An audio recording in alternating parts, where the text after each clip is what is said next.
Muito bem, queridos. Então, o texto que nós faremos a exposição hoje, se assim Deus nos permitir, será o texto da primeira carta de Pedro, no capítulo 1, e nós caminharemos pelos versos 1 e 2, com muito esforço, porque tinha muita informação e eu confesso aos irmãos que quase fiquei no verso 1 só.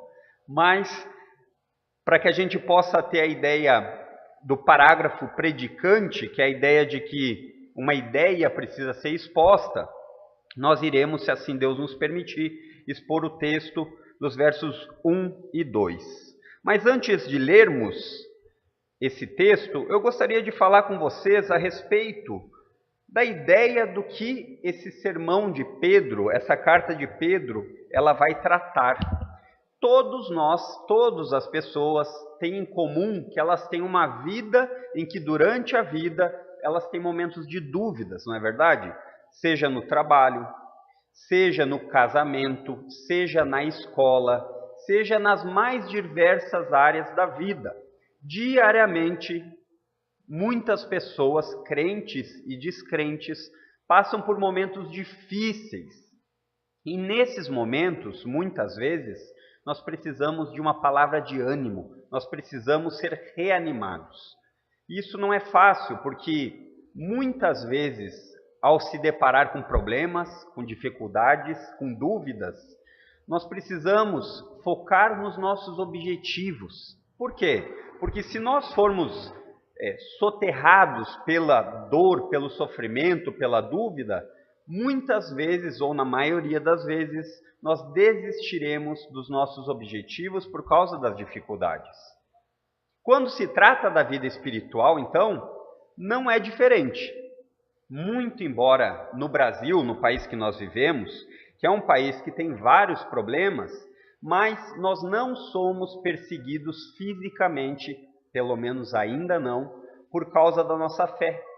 Nós não somos perseguidos ao ponto de não poder nos expressarmos. No máximo, quando você defende a sua fé, você pode ser ridicularizado, ou você pode ser deixado de lado por não fazer parte das tribos que as pessoas desenvolvem, das tribos dos círculos sociais. E assim como pessoas estrangeiras, pessoas que não fazem parte daquele círculo, muitas vezes o cristão se sente deslocado. E a carta de Pedro, ela vai nos demonstrar ao longo dela exatamente isso. Exatamente como as pessoas, como os cristãos devem viver em meio ao sofrimento. E mais especificamente, nesses dois primeiros versos, Pedro vai nos levar a entender, ele vai nos dar o entendimento de onde nós devemos buscar o nosso ânimo.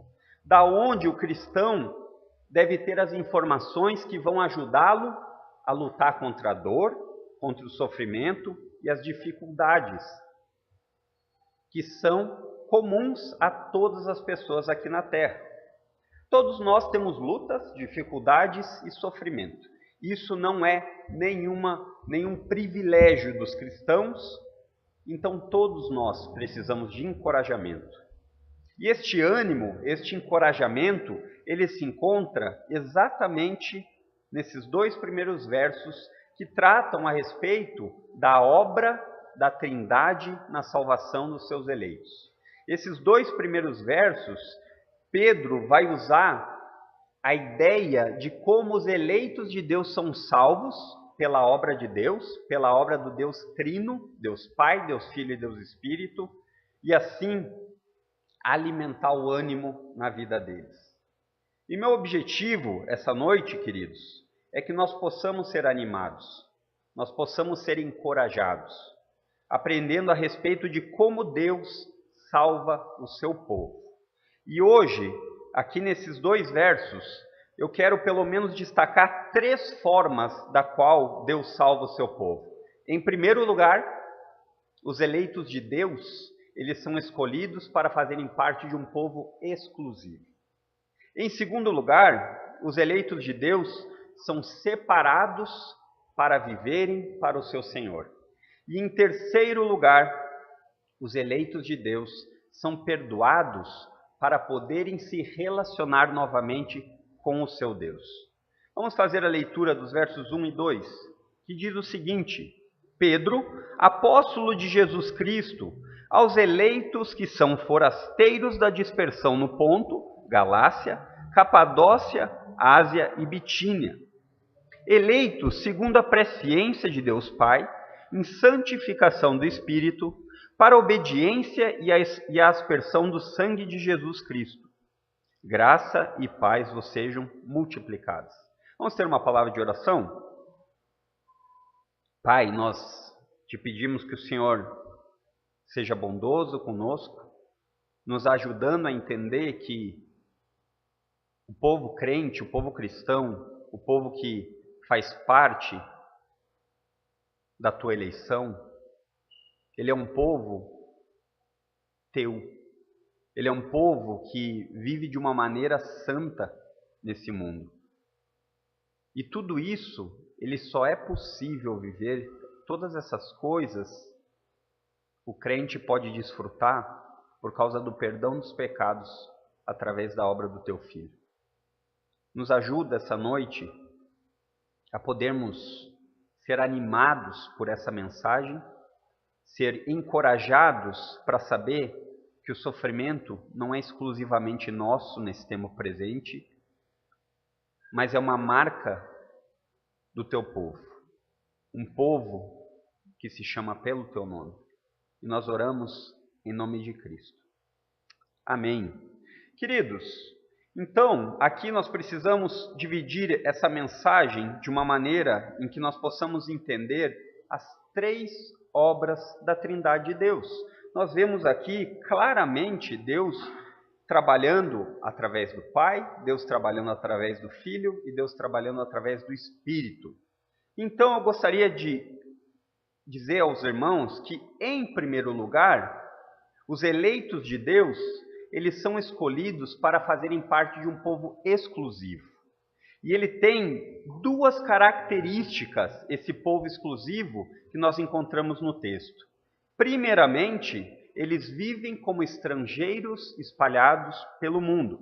Pedro diz o seguinte, no verso 1, Pedro, apóstolo de Jesus Cristo, aos eleitos que são forasteiros da dispersão no Ponto, Galácia, Capadócia, Ásia e Bitínia. Pedro, ele vai explicar aqui a ideia de por que ele escreve a sua carta, mas eu sou obrigado a rapidamente falar um pouquinho do pano de fundo. Por que essa carta foi escrita? Em que contexto histórico e cultural essa carta veio à existência? Então, como vocês já devem estar cansados de saber, as cartas, elas costumeiramente eram escritas com uma apresentação. Começava com o autor da carta explicando, escrevendo quem ele era, e depois ele dizendo quem eram seus destinatários. Nós vemos que a carta aqui, ela é intitulada, ela é descrita pelo seu autor como Pedro, aquele mesmo seguidor de Jesus, que era um homem simples, pescador, que antes de se tornar um discípulo de Cristo, ele era um pescador de peixes. E a época em que Pedro escreve essa carta tem como pano de fundo mais ou menos a década de 60 depois de Cristo. E é interessante de nós notarmos aqui que este momento, a primeira perseguição institucionalizada iria acontecer. O que era isso? Em outras palavras, aqui, a perseguição, ela acontecia, mas ela não acontecia por parte do governo. Ela acontecia por parte de judeus, por parte de perseguições mais esporádicas. Mas agora, nós vamos ver que essa perseguição, ela começa a acontecer por parte do governo, por parte do Império Romano. Então, o cristianismo, ele era tido até então como uma seita dentro do judaísmo. E o judaísmo sempre desfrutou de uma certa liberdade entre o imperador, porque ele sabia que era um povo que poderia dar problemas. Então, eles nunca tiveram nenhum tipo de grandes perseguições ao cristianismo, porque até então eles achavam que fazia parte de um galho dentro do judaísmo. Só que agora, tudo começa a ser diferente. Tudo muda de uma maneira muito drástica, de uma maneira muito profunda. Por quê? Porque esse tempo aqui, em que o Império Romano estava executando o poder, ele era um império que tinha como seu governante Nero. E Nero, ele era um governador, um imperador muito vaidoso. E Nero, ele queria cada vez construir mais. Nero tinha a ideia de grandeza. Ele tinha um ego muito inchado. E ele gostaria de fazer Roma se tornar cada vez maior. E o que acontece então? Roma foi incendiada nessa época. E como Roma foi incendiada, os romanos tinham um apreço enorme por sua cidade, pelos seus escritos, pelos seus livros. E eles começaram a pensar, será que foi o imperador? Com isso, o imperador tem que arranjar uma saída. Qual é a saída? Bem, vamos arranjar aqueles que não cultuam os mesmos deuses que nós, vamos fazer de uma forma aqueles que não se submetem a César como Deus, e dessa forma ficou muito fácil de arranjar um bode expiatório. Dessa forma ficou muito fácil de alguém levar a culpa ao invés do próprio imperador. Quem levaria a culpa? Quem seriam as pessoas que não eram bem vistas na sociedade por não fazerem parte de uma sociedade promíscua, uma sociedade idólatra e uma sociedade que não levava o Deus de Israel em consideração? Claro que os cristãos. Claro que os cristãos foram aqueles que foram acusados por serem os causadores de tamanho terrorismo. E o boato logo se espalhou e a primeira grande perseguição por parte do império começa. Pedro, ele se apresenta aqui dizendo que ele é apóstolo de Jesus Cristo. Mas Pedro não faz isso para dizer assim, olha, eu sou um apóstolo para se apresentar. Não. Todos esses leitores da carta conheciam Pedro muito bem. Mas Pedro usa isso com um tom um pouco mais solene. Qual é a ideia? É a ideia de demonstrar que a autoridade da carta, ela foi escrita por um apóstolo de Jesus Cristo, ou em outras palavras, por um mensageiro do próprio Cristo. Sendo assim, o mensageiro do rei. E se foi o mensageiro do rei, em última análise, é como se o próprio Jesus estivesse falando aquelas igrejas. E basicamente, irmãos, o termo apóstolo, ele tem o significado mensageiro. Essa é a ideia. Se você for no dicionário e procurar apóstolo, ele vai estar lá traduzido como mensageiro. Mas Jesus, ele restringe o termo. Jesus, na Bíblia, ele restringe a um grupo selecionado de pessoas. Então, os apóstolos, eles se referem na Bíblia apenas àqueles que foram ensinados pessoalmente por Jesus, e que depois eles viram Jesus ressuscitado, ressurreto. Então aqui nós já poderíamos destacar uma certa diferença entre os apóstolos dos nossos dias e os apóstolos do tempo de Jesus, não é verdade? Tanto os apóstolos que se intitulam apóstolos de Deus hoje em dia, com certeza não foram ensinados por Jesus fisicamente e tão pouco viram Jesus ressurreto. Pedro se dirige aos eleitos, conforme o termo aqui está escrito, e esse é um termo muito utilizado para descrever os cristãos, os crentes na Bíblia, como pessoas que foram escolhidas por Deus e que são forasteiros da dispersão, conforme o texto continua. Pedro, apóstolo de Jesus Cristo, aos eleitos que são forasteiros da dispersão. E nós precisamos entender que este termo dispersão, ele é um termo utilizado num sentido mais restrito a todo morador judeu que não estava em Israel. Então eles faziam parte da dispersão. Só que Pedro ele vai mais adiante. Pedro ele utiliza esse termo de uma maneira mais figurada. Ele utiliza aqui, até porque a igreja que aqui Pedro está se dirigindo não é uma igreja apenas de pessoas de judeus. Ela é uma igreja de gentios, que são aqueles que não são judeus, e judeus. Mas conforme nós vamos caminhando na carta, nós vamos ver que parece que majoritariamente a maior parte da igreja era de gentios. Então Pedro agora ele transforma algo que foi falado aos judeus para também a igreja, aos gentios. E entre esses forasteiros a quem Pedro fala aqui, a quem Pedro se dirige, Muito provavelmente estão as pessoas que participaram do começo da igreja, que nós lemos em Atos 2 hoje. Porque vocês vão ver que lá está escrito Capadócia, lá está escrito Bitínia, lá está escrito Galácia, Ásia. Então Pedro, aqui quando ele escreve a eles, ele quer dizer aqueles que estão dispersos, que vêm de várias localidades, aqueles que não são apenas moradores de maneira restrita a Jerusalém. Num sentido mais apertado, num sentido mais restrito, a dispersão ela diz respeito a todo judeu que não mora na Palestina. E no sentido em que Pedro utiliza, ela se refere a todo cristão como estrangeiro. Por quê? Porque todo cristão, ele é um forasteiro neste mundo. Ele é um peregrino. Ele vive neste mundo, mas ele não é dele. Os cristãos são pessoas que não importa aonde ele tenha nascido, aonde ele se encontra no momento, o cristão sempre vai ser um estrangeiro, a caminho de casa. E essa casa é a pátria celestial.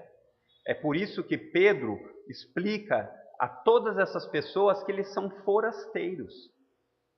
E as regiões a que Pedro se refere aqui, que ele diz da dispersão no Ponto, Galácia, Capadócia, Ásia e Bitínia, fazem parte da Ásia Menor.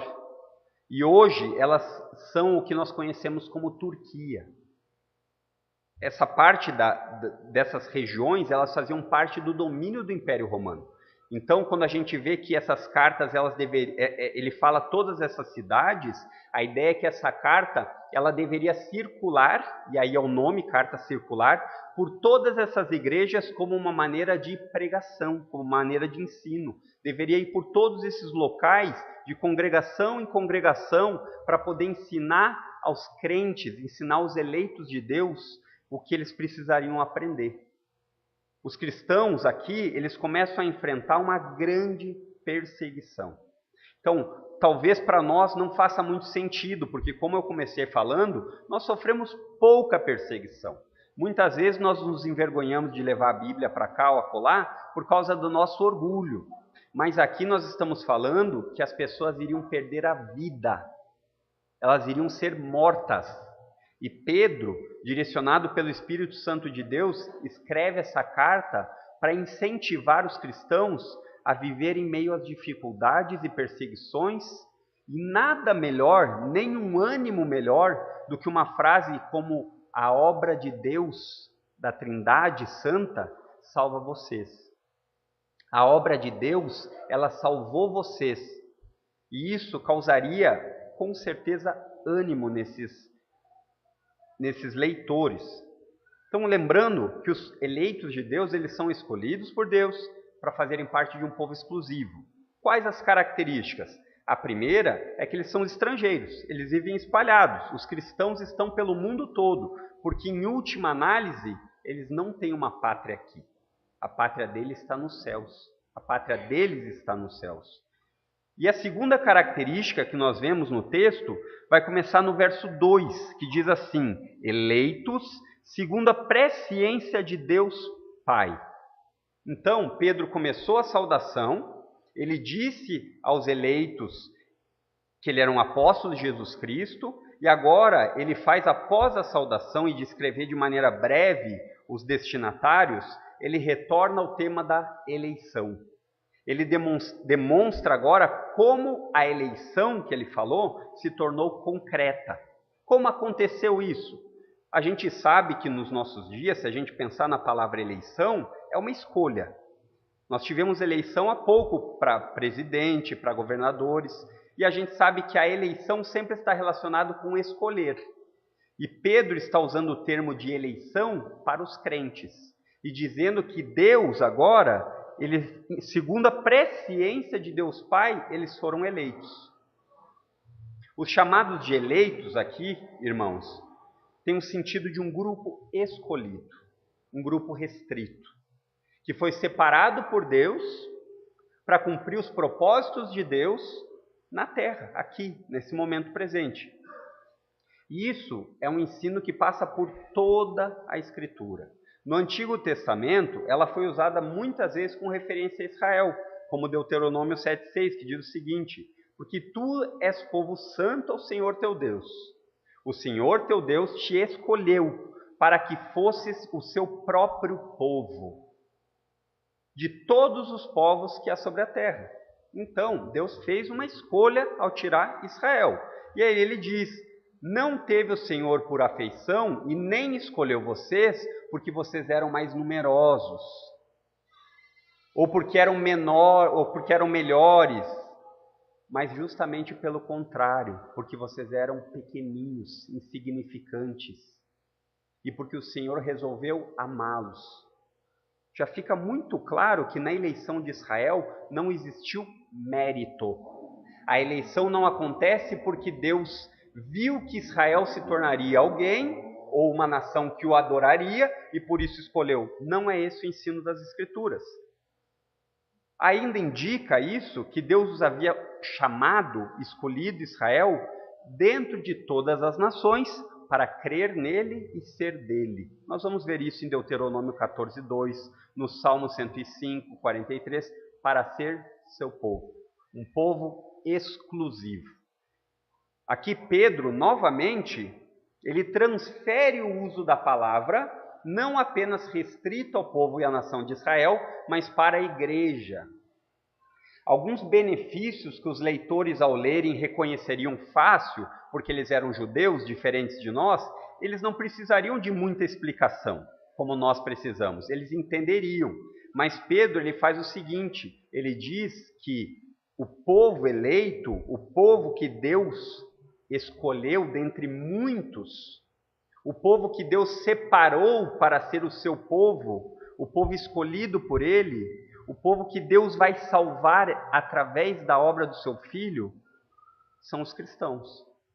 E Pedro utiliza essa tão preciosa doutrina da eleição incondicional de Deus. Quer dizer o que é essa doutrina incondicional? Deus não elege porque Ele vê algo em você. Deus elege porque Ele quer.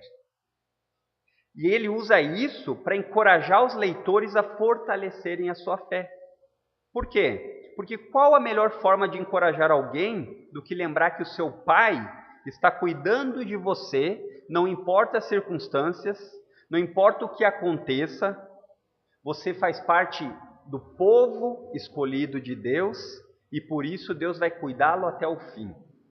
É mais ou menos a ideia de que você que é pai, começa uma tempestade muito forte e o vento começa a sacudir as portas, as janelas, e aí seu filho chega na barra da sua calça e diz: estou com muito medo, pai.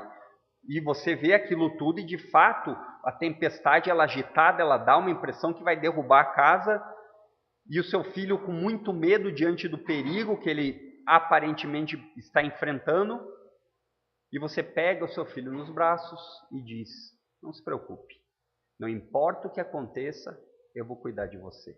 Não importa o que você está sentindo neste momento, não temas, porque vocês são meus e eu nunca os abandonarei.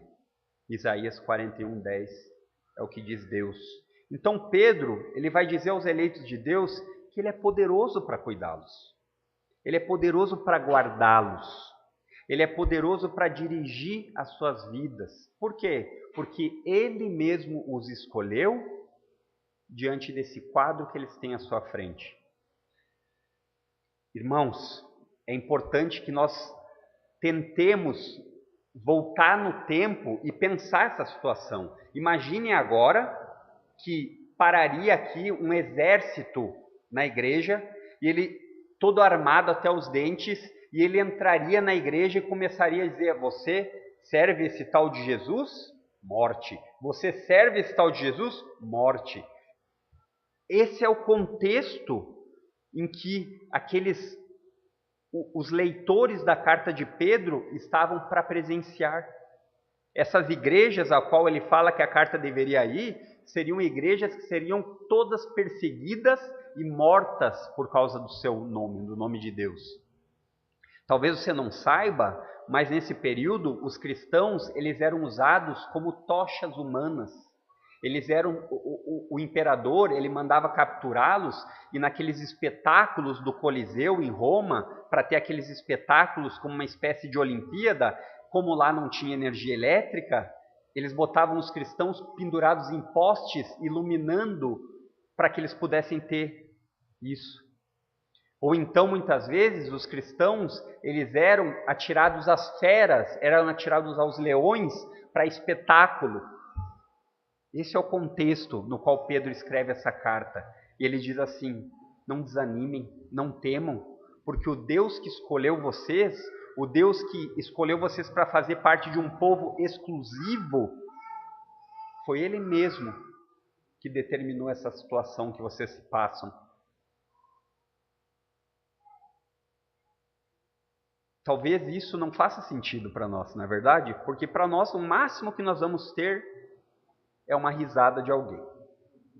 Mas talvez chegue o tempo em que sejamos perseguidos, porque costumeiramente na Bíblia e na história da igreja, todas as vezes que Deus quis refinar a sua igreja, Ele trouxe perseguição. E Pedro, ele diz aqui que eles foram eleitos segundo a presciência de Deus Pai. Mas o que Pedro quer dizer com a presciência de Deus Pai? Aqui nós precisamos ter muita clareza no que a Bíblia ensina a respeito de presciência. Por quê? Porque ela vai trazer o que a gente aprende aqui e entende, traz desdobramentos no futuro. Talvez nós não consigamos pensar nas consequências agora, mas se você entende de uma forma, você vai ter desdobramentos no futuro de uma forma. Se você entende de outra forma, quais são essas formas? A primeira é que a palavra presciência, ela diz respeito apenas Deus usar o seu conhecimento do futuro, e Ele sabe aqueles que escolhem a Deus no futuro, e por isso Ele os elege.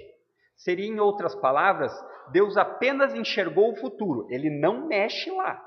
Ele apenas enxergou o futuro. Então ele enxergou pessoas que o escolheriam e os elegeu para serem parte do seu povo. Essa é a primeira possibilidade. A segunda é que a palavra presciência não diz apenas que Deus olhou no futuro e viu, mas que essas pessoas que Deus olhou no futuro e viu fazem parte do seu plano como um povo exclusivo de Deus. Fazem parte do decreto de Deus daqueles que seriam salvos. Talvez a ideia, a primeira, ela soe um pouco mais agradável, porque ela põe a responsabilidade e todo o livre-arbítrio no homem. Infelizmente, isso não é o que a Bíblia ensina. Por que não é o que a Bíblia ensina? Porque se Deus é todo-poderoso e Ele vê o futuro, e se Deus é todo-poderoso e pode fazer o que Ele bem entender, e Ele apenas olhou para o futuro, qual é a garantia de que essa pessoa lá no futuro, ela não vai desistir? Nenhuma. No entanto, nós precisamos aprender o que a Bíblia ensina como um todo, e onde são descritas essas passagens. Nós já vimos que a eleição, ela aconteceu de acordo com a decisão soberana de Deus. A decisão soberana de Deus é uma decisão dele, sem precisar consultar ninguém, sem precisar pedir licença para ninguém. Em outras palavras, o plano de Deus na eternidade. E esse plano tratou de Deus escolher pessoas do passado, do presente e do futuro. Faz parte. Para fazerem parte do quê? Desse povo exclusivamente dele. Deus tem os seus eleitos que já morreram, Deus tem os seus eleitos no presente e Deus tem os seus eleitos do futuro. Essa ideia de que Deus escolhe pessoas para fazerem parte do seu povo é uma ideia bíblica por toda a Escritura. Você vai começar em Gênesis e você vai até Apocalipse, você sempre vai enxergar Deus tendo um remanescente, tendo um povo que Ele separa para ser seu. E a gente já viu isso falando do povo de Israel. Mas vamos ler mais um texto que diz em Isaías a respeito de Israel: farei sair de Jacó descendência, e de Judá um herdeiro que possua meus montes. E os meus eleitos herdarão a terra, e os meus servos habitarão nela. Não parece aqui que Deus está falando assim, olha, eu enxerguei no futuro algo que ia acontecer, então eu vou deixar que aconteça. Não, aqui o texto deixa muito claro que Deus está dizendo o que vai acontecer. Todas as vezes que a palavra presciência é usada na Bíblia, ela não se refere apenas a saber algo que acontece no futuro. Ela não se refere apenas com o conhecimento de Deus de algo do futuro. Como nós sabemos disso? Porque todas as vezes que ela aparece com a ideia de um relacionamento pessoal de Deus com alguém. Então, quando a Bíblia usa a ideia de presciência para pessoas, Deus ele escolheu pessoas lá no passado. Quando é esse passado? Na eternidade. Como? Com o seu plano de que no momento do presente na história que ele determinou, essas pessoas fariam parte do seu povo exclusivo. Jesus disse isso aos seus apóstolos. Ele disse, vocês não me escolheram, eu escolhi vocês. João 6,70. A escolha não está baseada nos méritos de alguém. Já vimos isso com o povo de Israel. Ele não era um povo grande, ele não era um povo numeroso. Nós vimos isso na saudação de Pedro, quando ele chama pessoas que estão dispersas, prontas para serem perseguidas. Não é nenhuma elite social. São pessoas que estão prestes a entrar em problemas. E nós também vemos isso quando Paulo diz aos eleitos de Deus em Romanos 8, 29. Ele diz, porque aos que de antemão conheceu, o que Paulo está dizendo? Deus escolheu alguém na eternidade para ter um relacionamento. Isso é conhecer. De antemão é na eternidade. Deus escolheu pessoas lá na eternidade que ele viria a ter um relacionamento, e ele continua dizendo, também os predestinou. Quem predestinou? Deus. Talvez você não goste da ideia de predestinação, ela soe doída aos ouvidos, mas isso é porque faz parte do nosso orgulho. Pode o vaso dizer para quem faz o vaso, ai, não me faz desse jeito? Não pode. E aí ele continua dizendo que ele os predestinou. Qual é a ideia de predestinar? É ter uma finalidade.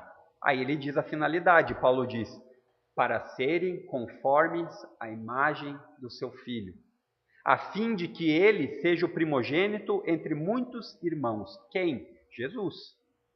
E aos que predestinou, aos que Deus escolheu que fariam parte do seu povo, a esses também chamou. E notem que Paulo usa o termo todo no passado. Os verbos todos são usados no passado, mas a obra ainda não aconteceu. Muitos não foram ainda chamados.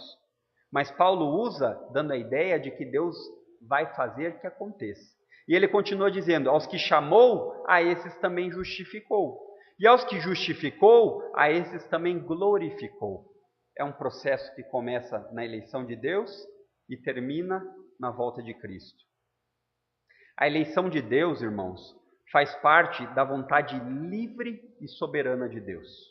Não está relacionada com mérito de ninguém. Por quê? Porque Deus sabe que se fosse relacionado com méritos de alguém, nós nos gloriaríamos. Eu sou mais santo que aquele, eu sou melhor. Não, Efésios 2,9 nos diz, não tem nada a ver com méritos seus.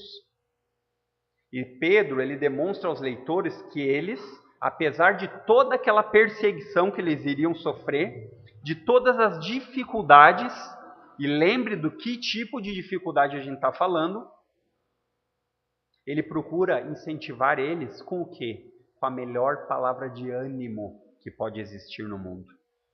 Lembrá-los que Deus, o Deus Todo-Poderoso, os escolheu antes que o mundo fosse formado.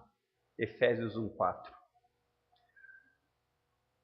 E sendo Deus poderoso, e sabendo que somos um povo exclusivo dele, nós podemos ter certeza de que todas as coisas que acontecem em nossas vidas cooperam para o nosso bem. Romanos 8, 28. Mesmo aquelas que não compreendemos naquele momento, mesmo aquelas que nós olhamos e temos dor, temos dificuldades, mas nós podemos ter certeza que o propósito de Deus sempre é bom, perfeito e agradável. Por isso Pedro, ele relembra eles disso, em meio a essas dificuldades terríveis que eles iriam começar a enfrentar. E talvez o fato duro aqui de uma pessoa pensar é que Deus escolheu essas pessoas para elas estarem exatamente no lugar em que elas estavam, como estrangeiros no mundo, porque um estrangeiro no mundo, assim como é hoje, se você vai para um outro país, você não tem muitos direitos naquele país, não é verdade? Por quê? Porque cada país tem os direitos para os seus cidadãos. Então, eles eram estrangeiros porque não eram do país terreno, então eles não tinham direitos no Império Romano, eles eram privados de muitas coisas, mas principalmente estrangeiros no sentido de que nós estamos caminhando para a nossa verdadeira pátria. E vemos aqui esse ensino de Pedro, uma ideia muito, muito, muito contrária à ideia de que os crentes não sofrerão nesse mundo. As igrejas lotadas prometendo prosperidade, as igrejas lotadas prometendo finanças, prometendo que você fique rico, prometendo casamentos miraculosos com o príncipe ou com a princesa. Essa ideia é uma ideia mundana. É uma ideia que ela só pensa em prosperidade material e conforto nesse tempo. Essas pessoas que entendem dessa forma, elas não entenderam que o símbolo do cristianismo é uma cruz, não uma escada para subir na vida. E a eleição que Pedro diz aqui é que somos eleitos para sermos um povo exclusivo de Deus. E em segundo lugar, os eleitos de Deus, eles são separados para o seu Senhor. Acompanhe comigo o verso 2. Logo após a presciência de Deus Pai, ele diz: em santificação do Espírito para a obediência. Aqui nós temos a obra da segunda pessoa da Trindade na obra da salvação. Enquanto a obra de Deus Pai, a presciência, é destacada como um ato que aconteceu no passado, um ato que aconteceu na eternidade, Deus escolheu e Deus fez o plano. Aqui, Pedro nos relata que a obra do Espírito Santo, através da santificação, ela é tida como uma obra no presente, como uma influência no momento presente, para a obediência. E a palavra santificação que Pedro usa, ela equivale, de maneira resumida, a uma maneira de vida predeterminada por Deus para os crentes viverem, no qual Deus, pela sua graça, os chamou, os escolheu, e no qual agora, a partir disso, os cristãos eles começam a viver uma vida cristã, uma vida que busca santificação. Mas o que é a santificação que Pedro está dizendo aqui aos seus leitores? E essa ideia de santificação, que é uma ideia que também passa por todas as Escrituras e também tem muita relação com o Antigo Testamento, que Pedro já fez uso, ela simplesmente tem a ideia de um princípio de ser separado ou ser consagrado por Deus, para Deus. E no conceito bíblico, uma pessoa que é santa é uma pessoa que foi separada para servir a Deus, para viver para Ele. Não é um conceito de perfeição, como nós já vimos que existe em muitas religiões, que as pessoas chamadas santas são pessoas que parecem ser imaculadas, parecem não ter problemas. Não é uma ideia ser santo, a santificação não é uma ideia que você e eu não pecaremos mais, mas ela está relacionada com o desejo e a condição que o crente tem de viver de maneira separada para Deus, em tudo que ele for fazer. Quer você coma, quer você beba, quer você faça qualquer coisa, trabalhe, estude, faça tudo para que Deus seja glorificado. 1 Coríntios 10, 31. E neste processo que acontece, chamado santificação, o cristão, ele tinha uma mente, os seus pensamentos, a lógica, Porque as pessoas pensam muitas vezes que o cristão não pensa, que ter fé é dar um salto no escuro. Não, tudo aquilo que nós cremos, nós podemos provar para as pessoas de uma maneira lógica. O que nós não podemos é convencê-los, porque isso faz parte de uma obra sobrenatural. Mas quando a gente vê que o processo de santificação ele começa, nesse processo a mente dessas pessoas ela é voltada para Deus. Ao invés de fazer como fazia anteriormente, só pensava em si próprio. Isso me dá prazer? Vou fazer.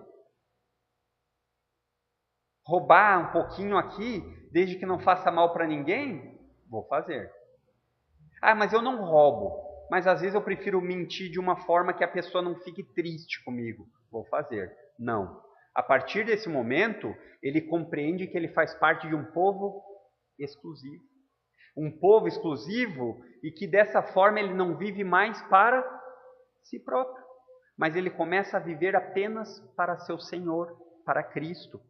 Como diz o apóstolo Paulo, porque se vivemos, para o Senhor vivemos.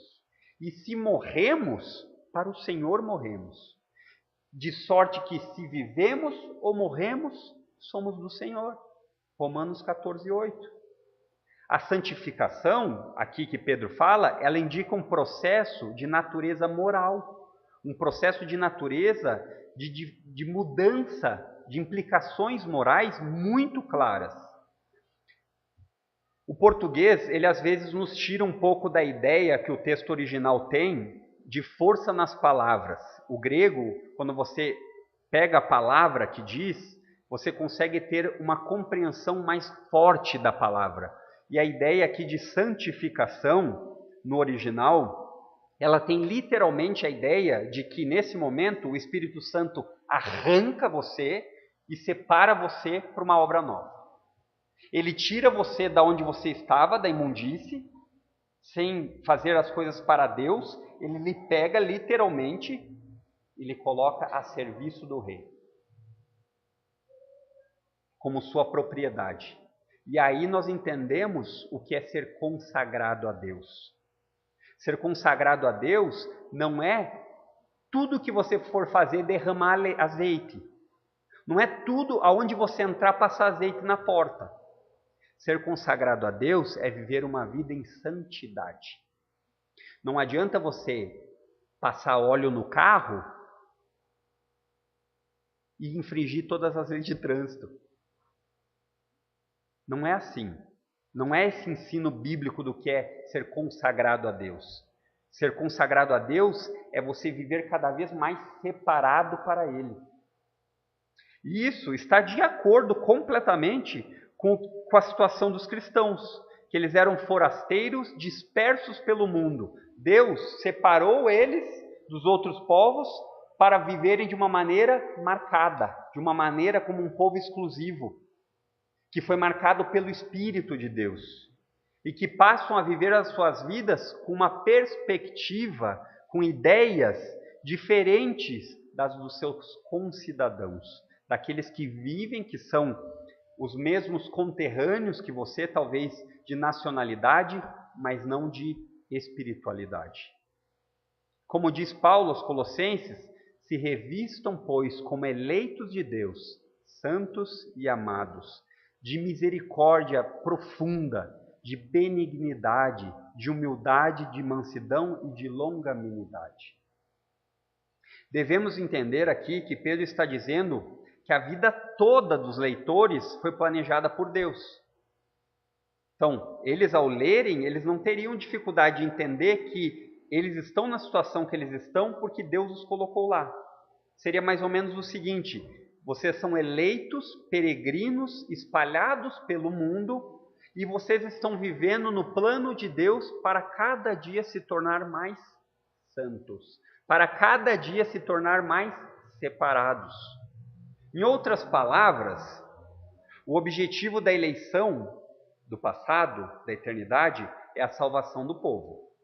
E a salvação que vai chegar até o povo, ela tem por evidência a obra santificadora do Espírito. E esta obra de santificação, essa obra de ser separado para Deus, essa obra de viver com a mente, sempre levando Deus em consideração. Ah, mas como é que pode? Eu vou comer, vou almoçar e vou levar Deus em consideração? Sem dúvida, é o que Paulo diz. Nas coisas mais elementares, nas mais comuns, você lembre de Deus. E essa obra de santificação, ela dura a vida inteira. Ela começa no presente, mas ela passa pela nossa vida de maneira que o Espírito Santo vai trabalhando isso de maneira gradual. Dia a dia ele vai trabalhando, vai crescendo na sua vida à medida que a palavra de Deus é aprendida. Não existe santificação à parte da palavra de Deus. Não existe. Não existe fórmula mágica. Conforme a sua mente vai sendo renovada pela palavra de Deus, Romanos 12:2, a sua mente renovada transforma a sua vida em separação. Cada vez mais, na medida que você vai aprendendo da palavra, o Espírito Santo vai trabalhando naqueles pecados remanescentes, vai livrando você dos pecadinhos de estimação, porque eles também são pecados, e vai tornando você cada vez mais semelhante a Cristo. De que forma? Na santidade. De que forma? Na santidade, que quer dizer uma separação para Deus.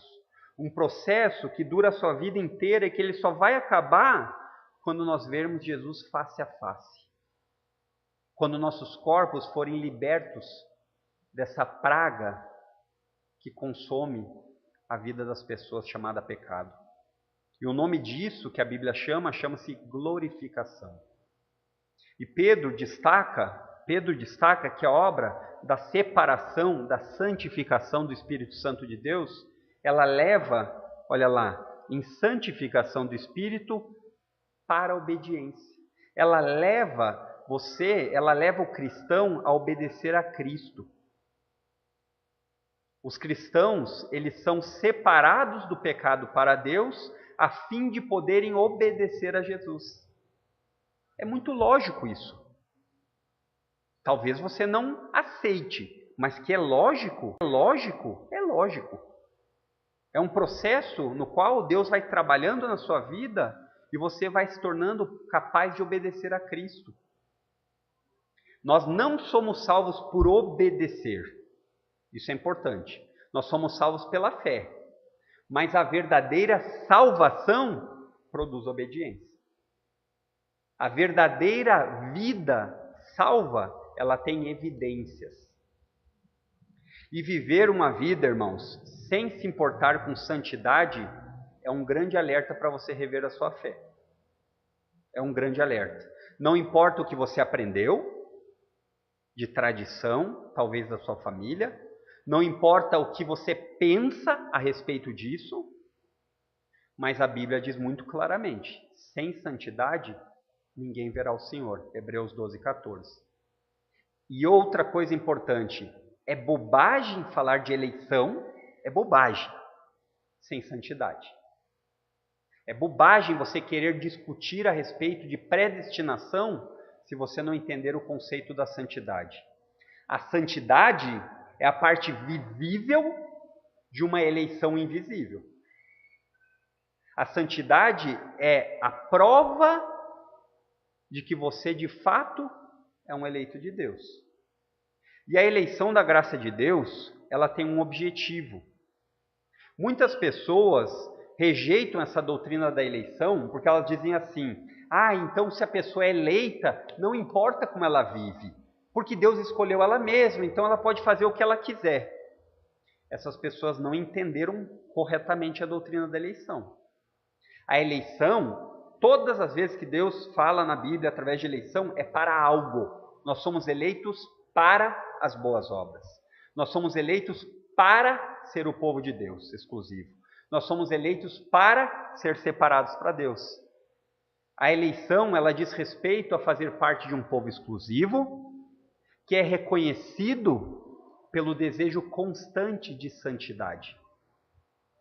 E Pedro, nessa saudação que ele faz, ele quer incentivar os crentes em meio aos sofrimentos, em meio às lutas, em meio às tristezas, E ele diz: vocês foram salvos pela obra da Trindade, pela obra do Deus Trino. Vocês foram salvos, em primeiro lugar, para serem um povo escolhido, para ser um povo eleito, para ser um povo exclusivo de Deus. E esse povo exclusivo de Deus, ele tem duas características. São estrangeiros no mundo e foram escolhidos lá na eternidade passada. Em segundo lugar, eles são eleitos para serem separados para o seu Senhor. Eles são eleitos pela segunda pessoa da Trindade para ser santos, para ter uma vida em separação a Deus. E em terceiro lugar, os eleitos de Deus, eles são perdoados para se relacionar com Deus. É o que ele vai dizer no final do verso 2, ele diz: em santificação do Espírito para obediência e a aspersão do sangue de Jesus Cristo. Graça e paz vos sejam multiplicadas. Agora Pedro, ele continua falando, ele falou da obra do Pai, ele falou da obra do Espírito e agora ele fala da obra do Filho. Enquanto a eleição é uma obra no passado, feita por Deus Pai, a santificação é uma obra presente, feita pelo Deus Espírito, a aspersão é entendida como uma atividade que é futura e contínua. No momento que você crê em Cristo, você tem os benefícios disso. E nós já vamos explicar. Mas esses benefícios, eles não são temporários. Eles valem para o futuro. Você é aspergido pelo sangue de Cristo, isso tem validade neste momento e continua para sempre. Mas como nós podemos entender aqui o que quer dizer a aspersão do sangue de Jesus? E a aspersão, irmãos, uma tradução bem livre, é a ideia de borrifar algo, de regar algo. Essa é a ideia de aspersão. Só que a aspersão do sangue, ela tinha um caráter de purificação. Ela tinha um caráter de tornar puro. Não no sentido de uma limpeza física, de ficar limpo, mas no sentido de uma limpeza espiritual.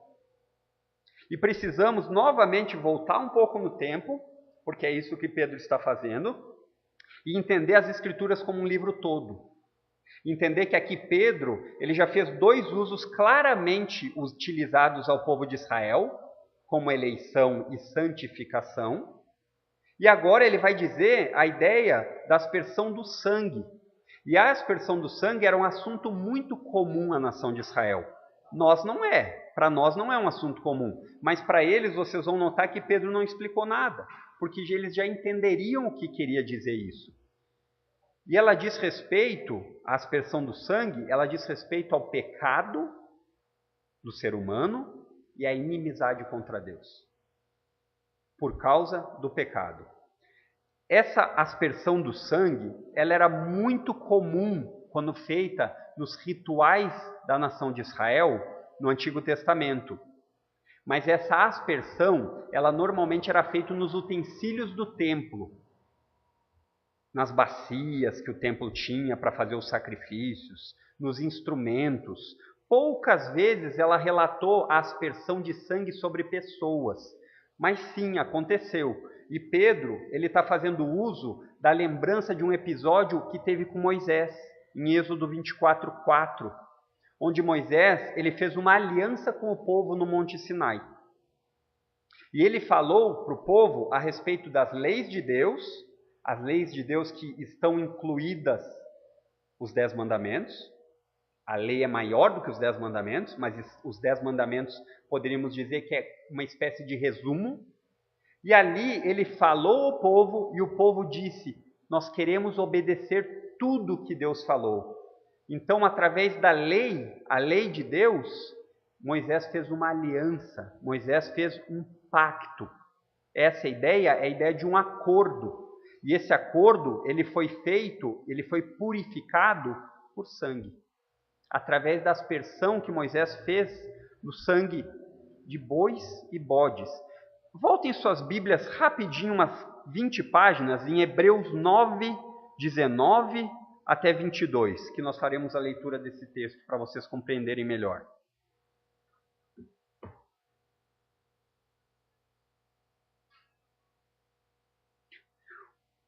O texto diz o seguinte, o autor de Hebreus, ele diz o seguinte no verso 19: porque havendo Moisés proclamado todos os mandamentos segundo a lei a todo o povo, tomou o sangue dos bezerros e dos bodes com água e lã e tinta de escarlate e sopo e aspergiu não só o próprio livro, como também sobre todo o povo, dizendo: este é o sangue da aliança, a qual Deus prescreveu para vós outros. Igualmente também aspergiu com sangue o tabernáculo e todos os utensílios do serviço sagrado.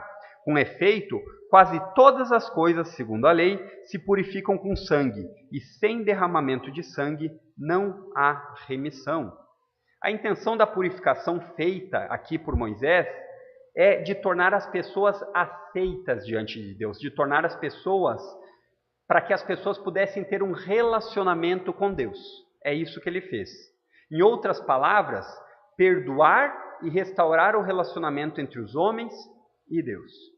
E o termo usado aqui no finalzinho, quando ele diz, se purificam com sangue, e sem derramamento de sangue não há remissão, o termo remissão, ele sempre está relacionado com o resgate, com o perdão. O que ele está dizendo é que não existe perdão de Deus sem um pagamento, sem sangue. Não existe. Deus não deixa impune os pecados sem que os pecados sejam feitos uma oferta. Então a ideia é a seguinte: se Deus, sendo santo, separado do pecado, Deus não habita onde habita o pecado. Ele não habita aonde existe impureza. Se ele não se relaciona com seres impuros, é necessário o pagamento de um preço para que esse relacionamento possa ser reestabelecido. É isso que Moisés disse aqui. Só que qual é o problema aqui, talvez?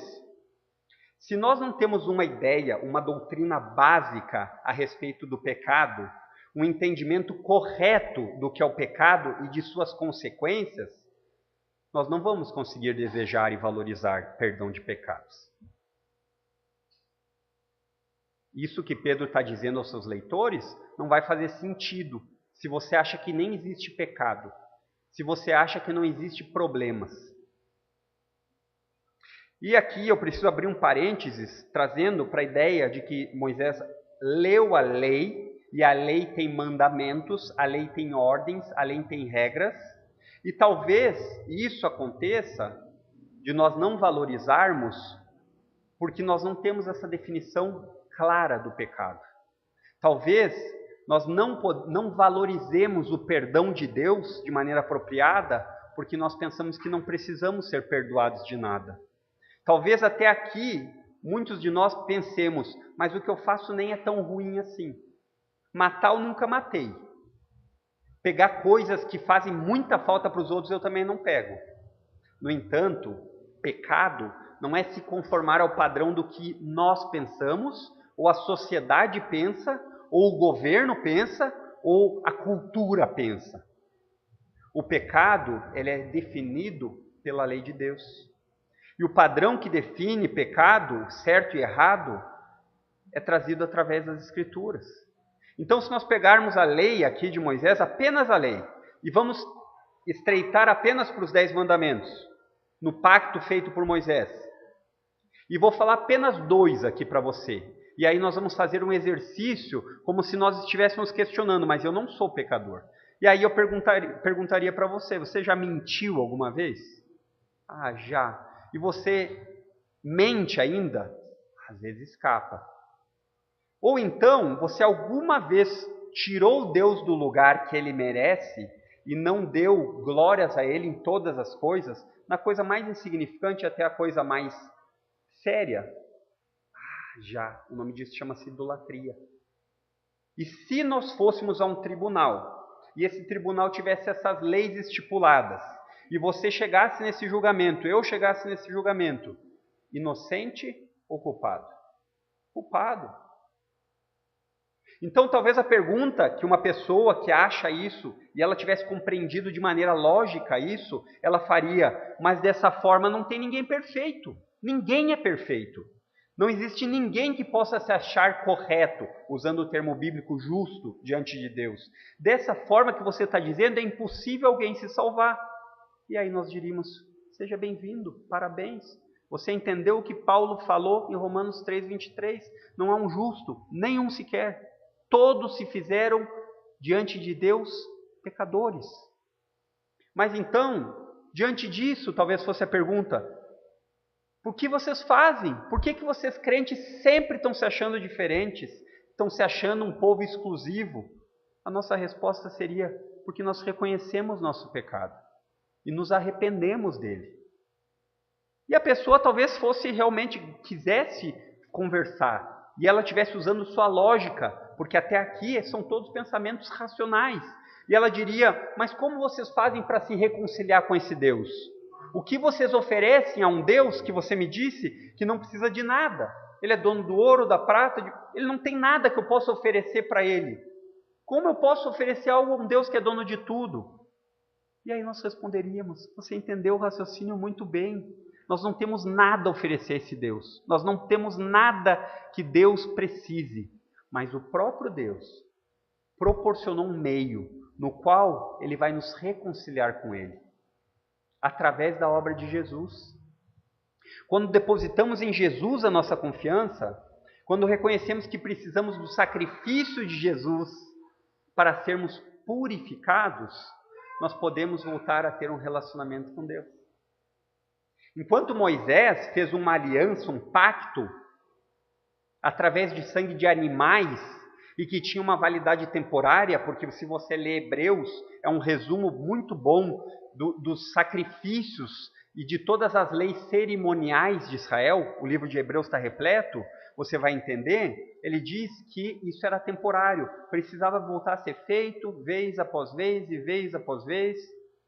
E Pedro nos afirma aqui que Jesus fez uma nova aliança, um novo pacto, no qual você não precisa mais fazer sacrifício. Você não precisa ter mais bois, porque Pedro diz que Jesus é o Cordeiro de Deus que tira o pecado do mundo. João 29. Exatamente como hoje pela manhã nós nos lembramos na ceia. Quando tomamos o cálice, relembramos o derramamento de sangue de Cristo para perdão dos nossos pecados. E Pedro transfere aquele ritual que era necessário e exigido por Deus para perdoar os pecados, na antiga aliança, naquela aliança feita com o povo de Israel, e ele transfere agora para a nova aliança que é feita no sangue de Cristo. E a aliança no sangue de Cristo, quando ela está sobre a vida da pessoa, indica assim que você recebe o valor da salvação do sacrifício na cruz. Os méritos daquela obra, os méritos daquele sacrifício, os méritos daquele sangue aspergido, ele recai sobre você que crê. O perdão dos pecados é concedido e, consequentemente, você é tornado puro.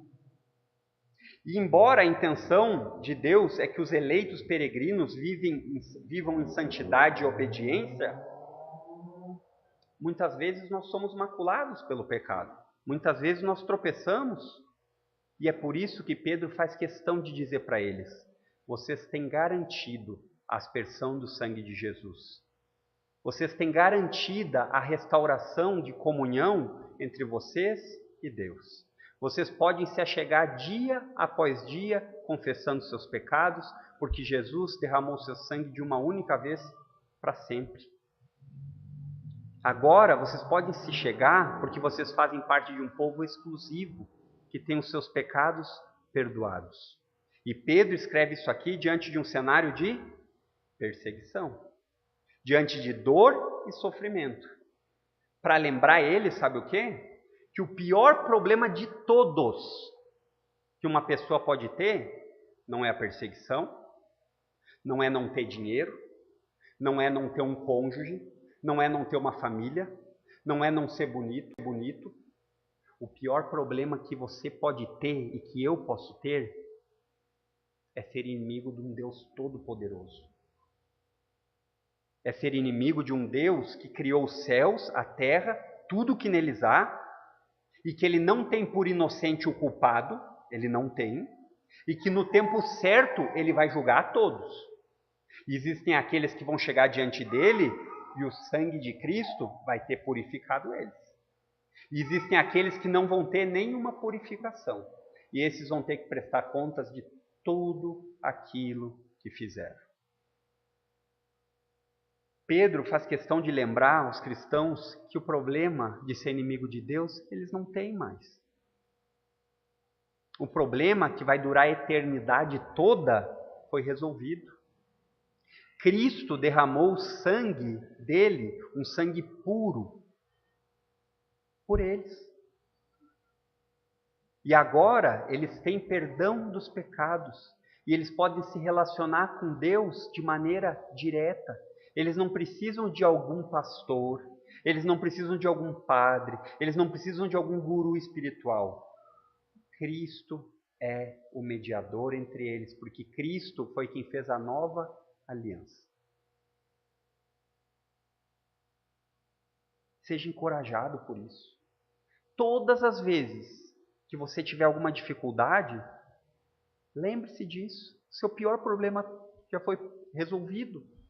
Você não vai ter que se colocar diante de Deus, um juiz justo que não tem por inocente o culpado e vai condenar de maneira eterna. Esse período que talvez você sofra, ele é passageiro, porque ele vai ter fim. Mas a eternidade que a Bíblia fala, ela não tem fim. É para sempre e sempre. Todas as vezes que você se desanimar com as lutas diárias, porque você tem, eu tenho, e se você não tem, você vai ter, lembre-se disso. O meu maior problema está resolvido. Todas as vezes que você achar que as pessoas não lhe valorizam como você merece, lembre-se, eu sou um eleito. O Senhor me valorizou, não porque eu mereça, mas porque Ele quis. E o meu pior problema já foi resolvido. Queria só fazer algumas rápidas aplicações aqui, que eu acho que eu tenho, segundo o pastor, me deu ainda uns 25 minutos. Então, eu queria falar algumas coisinhas, algumas aplicações, primeiramente aos crentes. Primeiramente, aqueles que confiaram em Cristo e que têm o perdão dos pecados assegurados. Lembre-se, você foi eleito para ser um povo exclusivo de Deus. Esse povo, ele vive como estrangeiro nesse tempo. Não deposite todas as suas energias, por mais que existam coisas boas e que devem ser cultivadas por nós. Mas não viva isso como se isso fosse tudo que há, depositando toda a sua energia. Pense cada dia mais naquilo que tem valor eterno. Aquilo que o Senhor Jesus disse, que a traça e a ferrugem não vão consumir. A vida cristã, ela é um chamado a não viver de maneira preguiçosa e desleixada. Você foi chamado, você foi eleito para ser santo, para viver sua vida de uma maneira separada para Deus, em tudo que você fizer. Não separe na sua vida coisas santas, sagradas, de coisas seculares. Ah, não, mas eu vou jogar bola, então não. Não, nós não temos isso. A Bíblia não faz essa separação. A Bíblia diz que toda a sua vida deve ser consagrada a Deus, seja fazendo esporte, seja brincando, seja cuidando dos seus filhos, seja cuidando da sua esposa, do seu esposo. Todas as dificuldades que você e eu temos vão passar ou já passaram. E elas fazem parte do plano de Deus. Elas fazem parte. Por isso não desanime. Deus vai guardar você até o final. Deus vai guardar porque o pior dos seus problemas foi resolvido. Você tem novamente um relacionamento com Deus. Você de fato pode chamar Deus de Pai.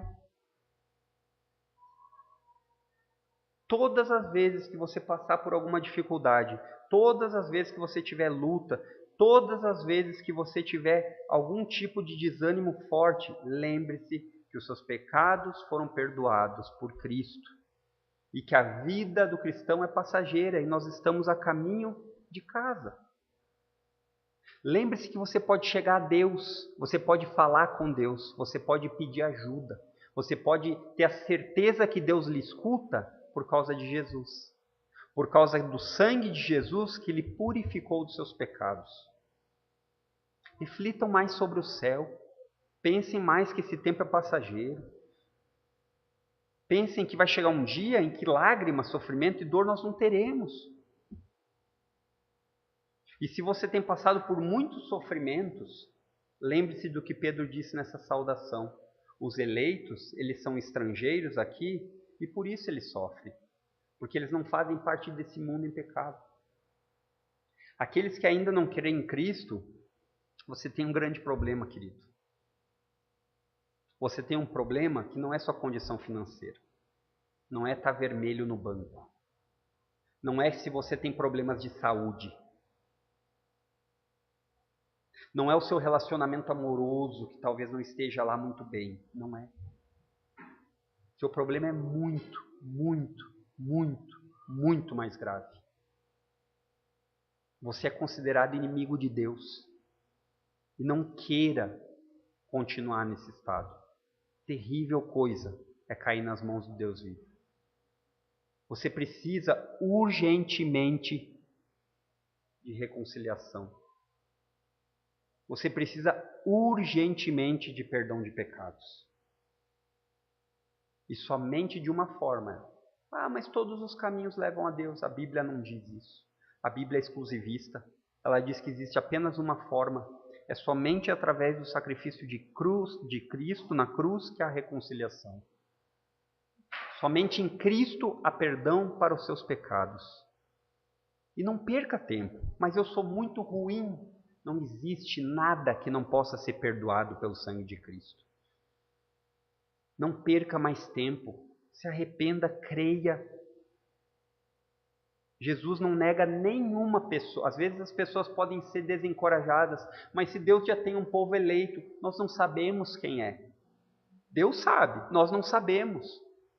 Mas eu sei que a Bíblia diz que nenhum daqueles que se achegam até Cristo com o coração quebrantado e humilde, ele diz não venha. Não, ele diz pode vir. Eu não vou deixar você, pode vir. Isso é o que nós aprendemos no Salmo 51:17. Agora, entenda o seguinte, o símbolo do cristianismo é uma cruz, ele não é uma escada. Se você quer ir a Cristo por causa de não ter problemas nessa vida, Pedro acabou de dizer, eu não lhe convido para vir a Cristo. Porque os problemas temporários como finanças, saúde, sofrimentos, livramentos são ruins, eu sei que são ruins, mas esse não deve ser o motivo pelo qual você vem. Pelo contrário, tenha certeza de uma coisa, ser cristão é sofrer nesse mundo. Alguns em mais medida, alguns em menos. Mas uma coisa é certa, ele não está sozinho. Cristo disse que nunca nos deixaria sozinhos. Até que ele volte, ele está diariamente com cada um nos cuidando. Não perca tempo de ter o pior problema de todos resolvido, o perdão dos pecados. E queridos, quando passarem por alguma dificuldade, lembrem-se dessa saudação de Pedro, da obra da Trindade na salvação dos eleitos. Os eleitos, eles são escolhidos para serem um povo exclusivo de Deus. Os eleitos são separados para o seu Senhor. E os eleitos, eles são perdoados para poder ter um relacionamento novamente com Deus. Vamos orar aqui.